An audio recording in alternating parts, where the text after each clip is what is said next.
Red emergency lights pulsed through the U.S. stalwart's corridors as Lieutenant Emma Hayes collapsed at her communication station, blood trickling from her nose. The alien transmission that had knocked her unconscious still echoed through the bridge's speakers, a haunting chorus of crystalline frequencies that made every human crew member's teeth ache. Captain Jack Morrison vaulted from his command chair, his weathered features illuminated by the status displays that surrounded the bridge in a 180-degree arc. Medical team to the bridge, Priority 1. He reached Emma's station, checking her pulse while his XO, Commander David Rodriguez, took over the comm systems. "Sir," Rodriguez's voice cracked. "I've never seen readings like this. The signal, it's not just audio. There's some kind of psychic component woven into the transmission itself." Morrison had seen enough during the Mars conflicts to know when something was far outside human experience. "Get it translated. Now. And somebody tell me why our long-range sensors didn't pick up whatever's broadcasting this." The bridge crew worked with practiced efficiency, but there was an edge to their movements. Humanity had made first contact with alien civilizations before, but always through carefully controlled diplomatic channels. Nothing like this. "Captain," Lieutenant Park called from Tactical, his hands flying over the holographic controls. "I'm detecting massive gravitational distortions at the edge of the Kuiper Belt. Something big is coming our way." The translation matrix finally cracked enough of the alien language to generate broken subtitles across the main viewport. The message made Morrison's blood run cold. "Help us. Morgoth hunters following. 12 worlds already consumed. 300,000 survivors. Please, they feed on consciousness itself." "Sir." Park's voice rose an octave. Multiple objects emerging from hyperspace, reading over 2,000 signatures. The viewport filled with light as a massive fleet of crystalline ships tore their way back into normal space. They were beautiful in a way that defied human architecture. Organic shapes that seemed to grow from a single point, each vessel unique yet clearly part of a greater whole. Many were damaged, their crystalline surfaces cracked and scorched. "Another transmission coming through," Rodriguez reported, his dark eyes wide. Much clearer this time. A voice that somehow reminded Morrison of wind chimes in a storm filled the bridge. "This is Administrator Xerix of the Zrylaxian refugee fleet. Our civilization has fallen. The Morgoth pursue us. They will arrive within 6 hours. We beg sanctuary. We detected your species' unique neural patterns. You may be our only hope of survival." Morrison felt the weight of command settle onto his shoulders like a lid blanket. The Stalwart was Earth's most advanced warship, yes, but she was just one ship. If these Morgoth had destroyed 12 worlds. "Sir," his tactical officer's voice was quiet now. "Long-range sensors are picking up another gravitational distortion, much larger than the first. Whatever's following them, it's big." Morrison straightened his uniform and made the decision that would change humanity's place in the galaxy forever. "All hands to battle stations.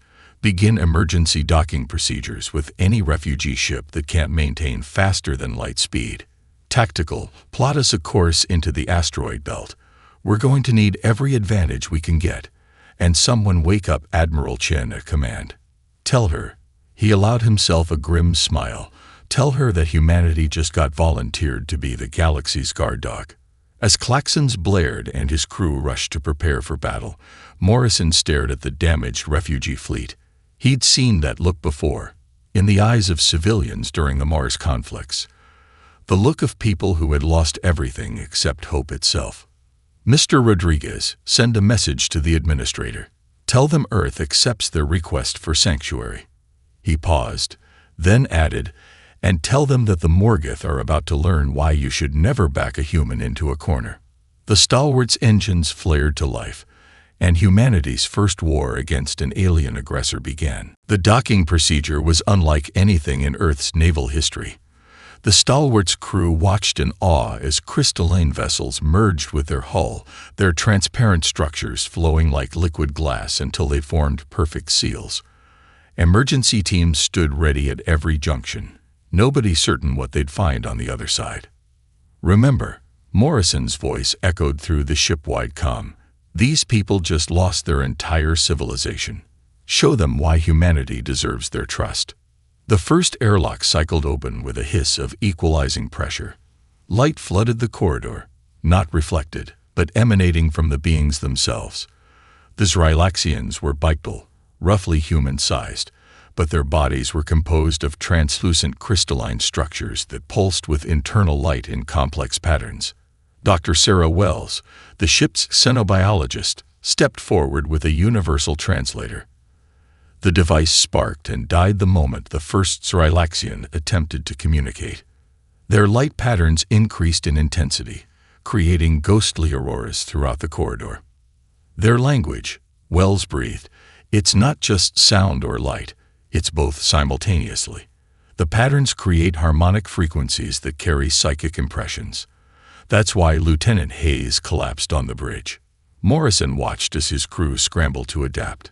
Engineers quickly rigged light sensors and frequency analyzers, while the ship's AI began building a new translation matrix from scratch. But it was a young linguistics officer, Ensign Chen, who made the breakthrough. "Sir," Chen called out, his eyes bright with excitement. "The patterns, they're like music. If we map the light frequencies to our musical scale, add in the harmonic overtones," and he typed furiously at his tablet. A new series of lights began pulsing from the human side, crude but recognizable. The effect was immediate. The Zrylaxian administrator's crystalline form shifted color, bands of blue light racing through their structure. The translation matrix finally caught up. "You speak. You understand. There is hope." What followed was the fastest cultural exchange in human history. The Zrylaxians, capable of storing vast amounts of information in their crystalline forms, began sharing their story. Their civilization had spanned 12 worlds, peaceful and prosperous, until the Morgoth arrived. "They do not simply kill," Administrator Zerix's patterns translated, casting shadows of grief on the walls. "They consume consciousness itself, every memory, every thought, every dream, absorbed and experienced as their victims die. Our outer colonies never stood a chance. We couldn't understand why they passed over so many resource-rich worlds to hunt us specifically. Until now," Morrison finished, the pieces clicking into place. "Our neural patterns. You said they were unique. Your species' consciousness exists at a frequency we've never encountered," Zerix confirmed. "When we detected it, we theorized it might be toxic to the Morgoth. That's why we came here, though we never dreamed you would offer to fight for us." A sudden tremor ran through the ship. Lieutenant Park's voice crackled over the comm. "Captain, to the bridge. Morgoth fleet just dropped out of hyperspace. 15 capital ships, all bigger than anything we've ever seen." Morrison turned to Zerix, seeing his own grim determination reflected in the administrator's shifting patterns. "Get your people to safety. We'll buy you as much time as we can." But Zerix's next transmission surprised him. "We have already interfaced with your vessel's systems. Your weapons, while primitive, could be enhanced by our crystalline technology. If you will fight for us, we will give you every advantage we can." Morrison smiled. "Then let's show these hunters what happens when predators become prey." "Mr. Park," he called as he strode toward the bridge, "plot us a course into the asteroid belt. If they want to feed on consciousness, let's give them a taste of humanity's ingenuity." Behind him, Zrylaxian light patterns merged with human technology, creating new configurations that neither species had imagined alone. The hunters were coming, but for the first time since they'd begun their harvest of civilizations, they were about to face something truly alien: human determination backed by desperate innovation. The war for survival was about to begin, and humanity's first allies would bear witness to why Earth's children had survived every extinction event their harsh world had thrown at them. The Morgoth ships emerged from the darkness like living nightmares, massive organic mechanical hybrids that seemed to breathe in the vacuum of space. Their hulls pulsed with bioluminescent patterns, a twisted mirror of the Zrylaxians' crystalline beauty. Morrison watched from the Stalwart's bridge as the enemy fleet began their hunting formation. "Tactical analysis," he ordered, keeping his voice steady for the crew. 15 capital ships, sir," Park reported, "each one roughly 3 times our size. Their weapons appear to be biological in nature. Energy readings suggest they're using some kind of mineral-based targeting system." The first Morgoth attack came without warning. A tendril of purple energy lashed out, catching a straggling refugee ship. The crew watched in horror as the crystalline vessel's light patterns dimmed, its occupant's consciousness being drained in seconds. "Not on my watch," Morrison growled. "Execute Operation Wolverine. Park, drop the mining charges. Rodriguez, plot us a sprint through that debris field. Time to show them why you don't corner a species that evolved as pursuit predators." The Stalwart dove into the asteroid belt, leaving behind a trail of modified mining charges. The Morgoth, accustomed to straightforward prey, took the bait. Their massive ships followed, biological weapons reaching out like hungry tentacles. "Charges armed," Park announced. "They're within the kill zone. Detonate." The explosion chain reaction was beautiful in its devastation. Superheated plasma from the modified charges ignited frozen gases in the asteroids, creating a cascading wave of destruction. 3 Morgoth vessels, caught in the blast radius, spun out of control as their organic components recoiled in pain. "Direct hits," Park cheered. "Their biomechanical systems are scrambled." But the victory was short-lived. The remaining Morgoth ships adapted quickly, their hulls sprouting new organic armor that deflected debris. They split into hunting packs, trying to pin the Stalwart against larger asteroids. "They're learning," Rodriguez warned. "Traditional tactics won't work twice." Morrison smiled. "Good thing humans wrote the book on asymmetric warfare. Begin Phase 2. Let's see how they handle some Earth history." The Stalwart's engines cut out completely. Emergency lights flickered and died. To all sensors, the ship appeared dead in space. "Sir," Park whispered, "2 Morgoth capital ships approaching our position. They're charging weapons." "Steady," Morrison commanded. "Wait for them to extend their neural feeders." "Lieutenant Wells, status on the modification." The xenobiologist's voice came through, tense but excited. "Zrylaxian crystals are integrated with our power core.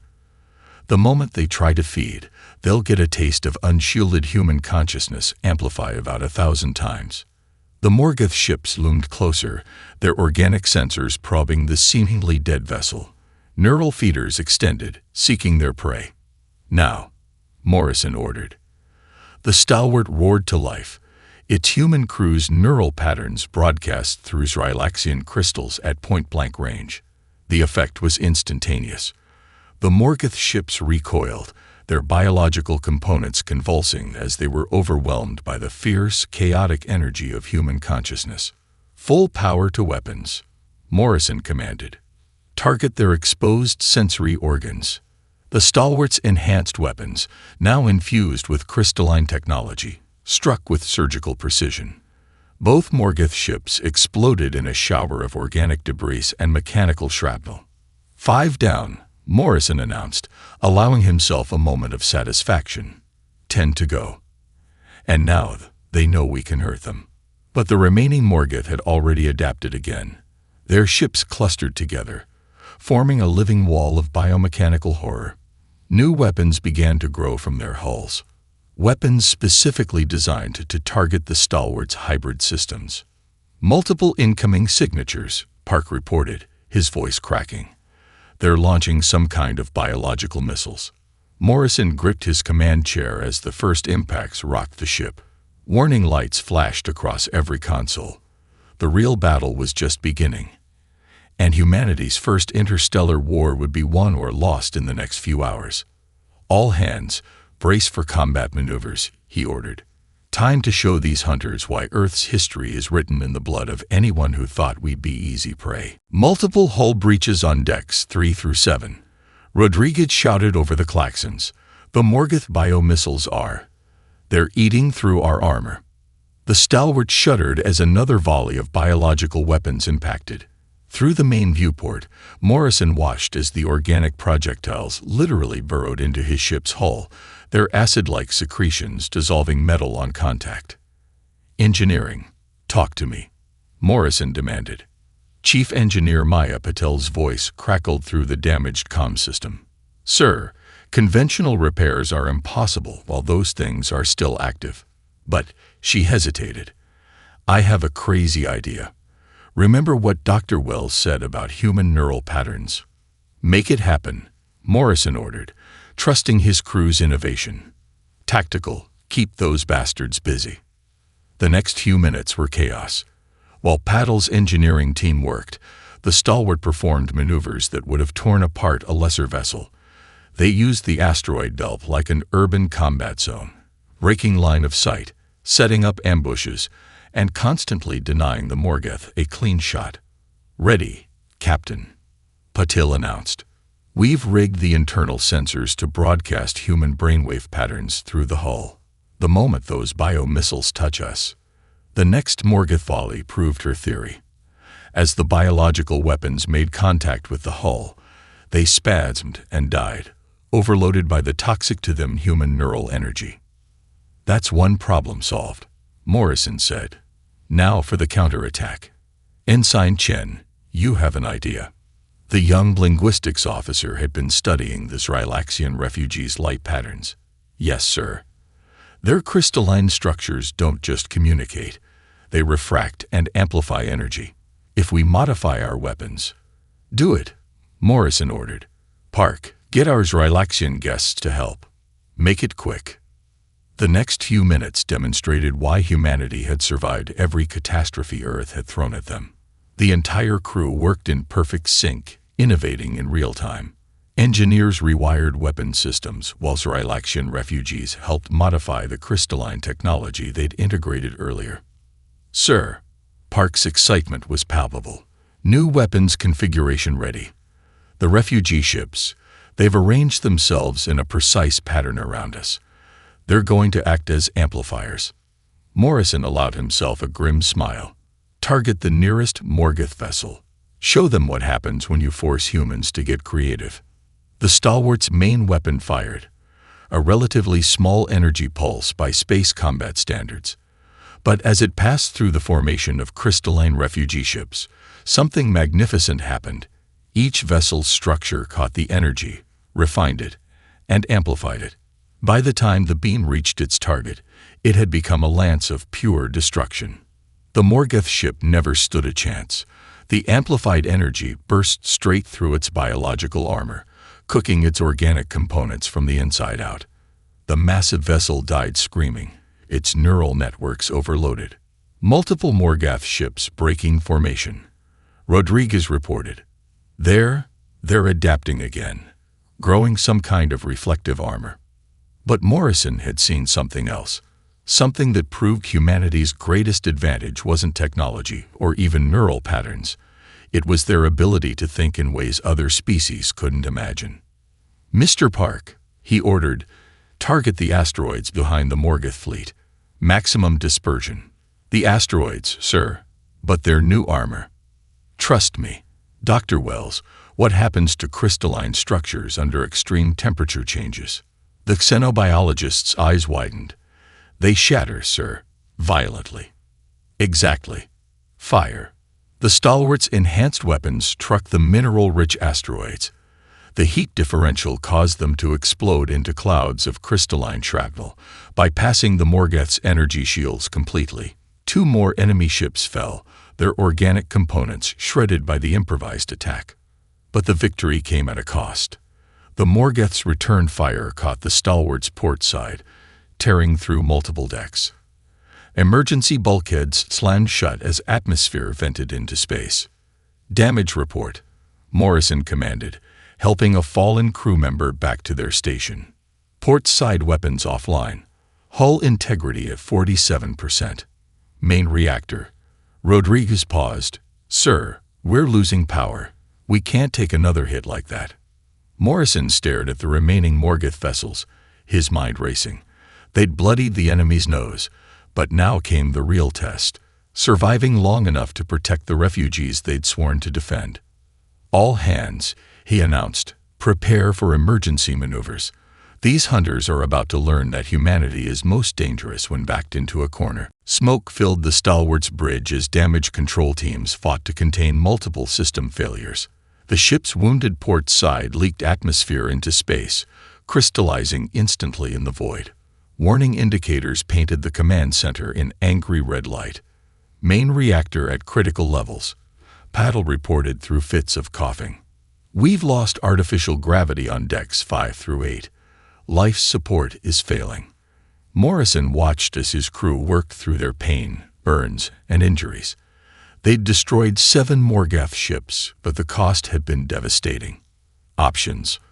Administrator Xerx's crystalline form pulsed urgently as they entered the bridge, their light patterns so intense they cast strange shadows on the walls. "Captain, we can help, but what we propose has never been attempted with non-crystalline beings."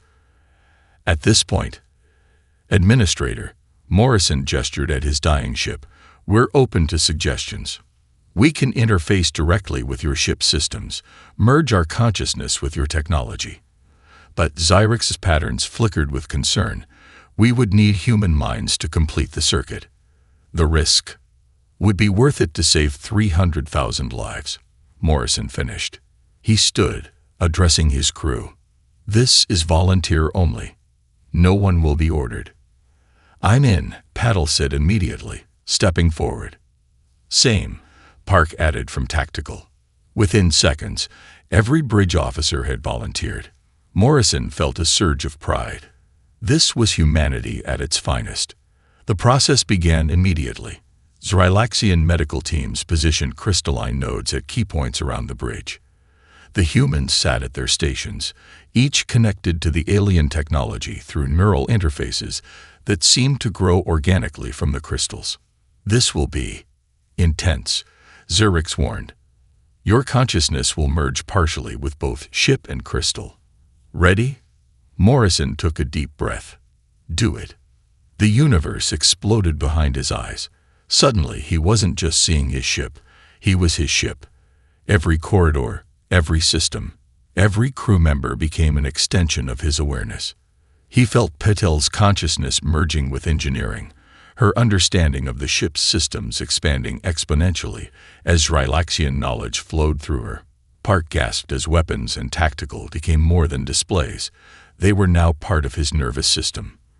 Rodriguez's navigation skills merged with crystalline computational power, giving him awareness of space-time few humans had ever experienced. The stalwart itself began to change. Xylaxian crystals spread through damaged sections, not just repairing but evolving the ship's systems.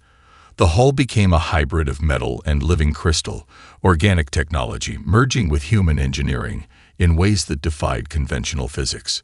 "Multiple Morgath ships approaching," Park announced, his voice carrying harmonic overtones as human speech merged with Xylaxian light patterns. "They've never seen anything like our new configuration. They're hesitating." Morrison felt the ship's new weapons through the neural link, no longer just tools, but extensions of human will enhanced by crystalline technology. The Morgath's biological weapons wouldn't work on something that was neither fully organic nor fully mechanical.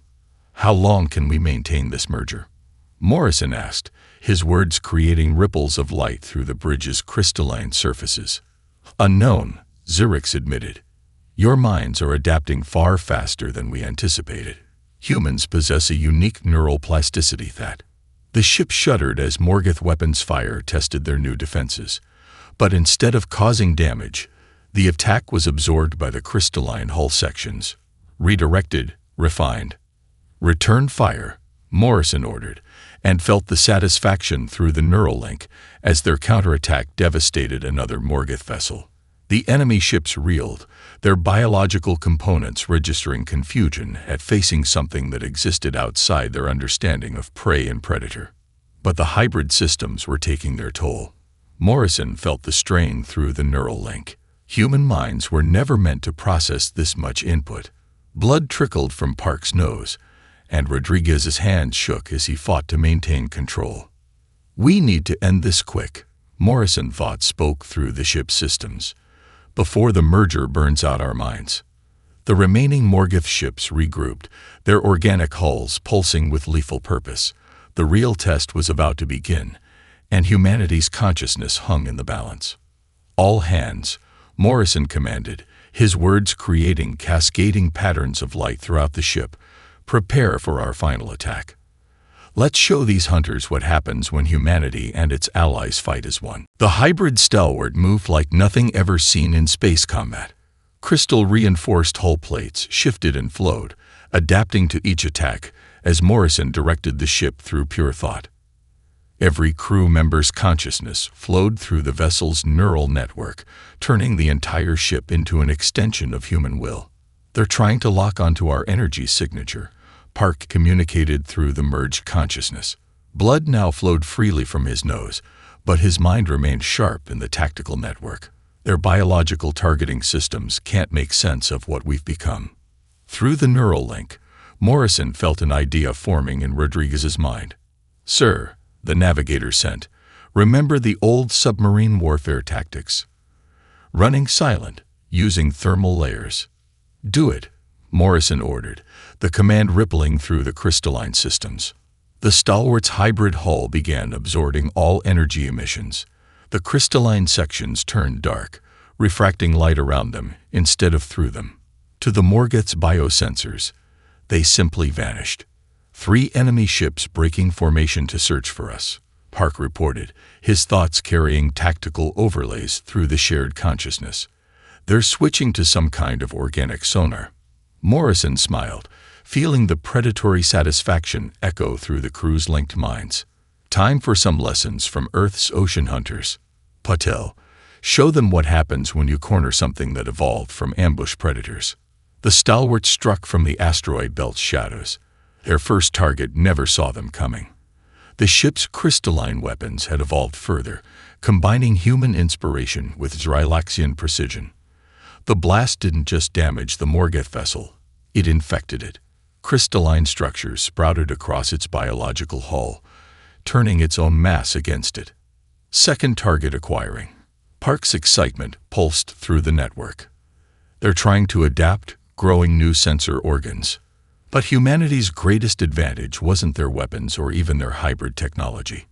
It was their library of combat doctrine stretching back thousands of years. "Execute battle plan Thermopylae," Morrison commanded. The refugee fleet, which had been hanging back, suddenly arranged itself into a precise formation. Their crystalline ships created a narrow corridor of space, forcing the Morgoth to either retreat or advance through their kill zone. Pride and predatory instinct won out. The Morgoth ships charged forward, their biological weapons extending like hungry tentacles. "Now," Morrison ordered, "channel everything through the focusing array." Every human mind on the stalwart focused their consciousness through the ship's crystalline networks. The refugee ships caught their combined energy, each vessel amplifying and redirecting it. The result was a cascade of power that transformed the kill zone into a grinder. 2 more Morgoth ships died screaming, their organic components literally cooked from the inside out, but the effort left the human crew reeling. Morrison felt blood trickling from his own nose now, his vision blurring at the edges. "Captain," Xyrix's concerned thoughts joined the neural network. The human mind was not meant to sustain this level of connection. If we maintain the merger much longer. A massive impact rocked the ship. The largest remaining Morgoth vessel had taken advantage of their moment of weakness. Its bioweapons secreted some kind of crystalline solvent, specifically evolved to counter their new defenses. Hull breach on Deck 4. Patel's thoughts carried her pain as systems overloaded. The crystal matrix is destabilizing. Morrison felt his crew's exhaustion and determination through the neural link. They were running on pure will now, human stubbornness refusing to yield even as their minds approached the breaking point. "One final attack," he thought spoke, pushing confidence through the network. "They've never fought humans before. They don't understand that we're strongest when we're about to break." The stalwart's hybrid systems pulsed with renewed purpose. Crystalline structures that had been damaged began to reform, guided by human intuition and alien technology. The ship's very shape began to change, becoming something that existed between dimensions. All hands, Morrison commanded, his consciousness merging completely with ship and crew. Prepare for final transformation. Let's show these hunters what happens when humanity stops playing by the rules of conventional physics. The Morgoth were about to learn that forcing humans to evolve was the last mistake any predator species should make. Biotoxin detected. Rodriguez's thought warning flashed through the neural network like lightning. They're targeting the refugee fleet's crystalline structure. Through the merged consciousness, Morrison watched in horror as the Morgoth flagship released clouds of biological weapons. The toxin was specifically engineered to shatter crystalline life forms, a desperate attempt to eliminate both the refugees and the stalwart's hybrid systems in one strike. Blood now flowed freely from the eyes and ears of every bridge crew member. The neural merger was killing them, but no one even considered disconnecting. 300,000 refugees' lives hung in the balance. We can't shoot down all those toxin clouds. Park's thoughts carried his despair. There are too many. Morrison felt Patel's consciousness surge through the network. Sir, the reactor, if we overload it through the crystalline matrix, we'll die, Morrison finished, understanding immediately. But through their shared awareness, he felt her conviction. We're dying anyway, she sent back. Might as well make it count. Morrison opened his mind fully to the crew, letting them all share in the decision. Not a single consciousness hesitated. In that moment, he had never been prouder to be human. All power to engines, he commanded. Set course for the Morgoth flagship. Rodriguez signaled the refugee fleet to fall back to minimum safe distance. The stalwart's hybrid form shifted one final time. The crystalline structures that had merged with the hull began to glow with blinding intensity. Every human mind aboard the ship poured their consciousness, their memories, their very essence into the ship's systems. The Morgoth flagship loomed before them, its biological weapons still spewing toxins into space. At this range, their sensors must have detected the stalwart's suicidal charge, but they held position, confident in their superior size and power. That was their final mistake. Mr. Park, Morrison thought spoke, blood streaming down his face. Target their neural cortex. Every scrap of power we have left. Aye, sir. Park's consciousness was barely holding together, but his targeting remained perfect. It's been an honor. Patel, Morrison sent, feeling the engineer's fierce determination. Overload everything. Let's show them what happens when you force humans to take the gloves off. The stalwart's reactor went critical, channeling its energy through the crystalline matrix. But something unexpected happened. Instead of exploding, the ship began to transform. The merger of human consciousness, Zrylaxian crystals, and desperation created something entirely new. The stalwart became pure energy, a manifestation of human will made real through alien technology. Every crew member's consciousness exploded outward, their combined neural patterns amplified 1,000-fold through the crystalline matrix. The effect on the Morgoth was catastrophic. Their biological components, evolved to feed on consciousness, tried to absorb the massive energy wave. But human consciousness, already toxic to them, became lethal at this concentration. The flagship's neural networks overloaded instantly. Their own hunger turned against them. The death scream of the Morgoth resonated through space itself. Their remaining ships began to implode, their organic components literally dissolving as they experienced every death they had ever caused, multiplied by the combined will of the stalwart's crew. In the aftermath, silence fell across the battlefield. The refugee fleet approached cautiously, their crystalline sensors prodding the debris field that had been the Morgoth battle fleet. Where the stalwart had been, they found something impossible, a new form of crystalline structure, pulsing with familiar patterns. Somehow, at the moment of transformation, the ship's hybrid systems had preserved its crew's consciousness, translating human minds into pure energy patterns sustained by Srilaxian crystal technology. The first message from this new entity carried both human determination and crystalline harmony. The hunters are gone. The refugees are safe. Humanity's first victory against the darkness of space came at a price, but we paid it willingly. The legend of the stalwart's sacrifice would echo through the galaxy for generations. The day humanity proved that consciousness itself could become the ultimate weapon, and that some predators learned too late that not all prey is meant to be hunted. 5 years after the Battle of the Kuiper Belt, Mars gleamed with crystalline cities. The Srilaxian refugees had transformed the red planet's surface into a testament to what cooperation between species could achieve. Massive geometric structures caught the sunlight, refracting it into patterns that told stories of both their lost civilization and humanity's sacrifice.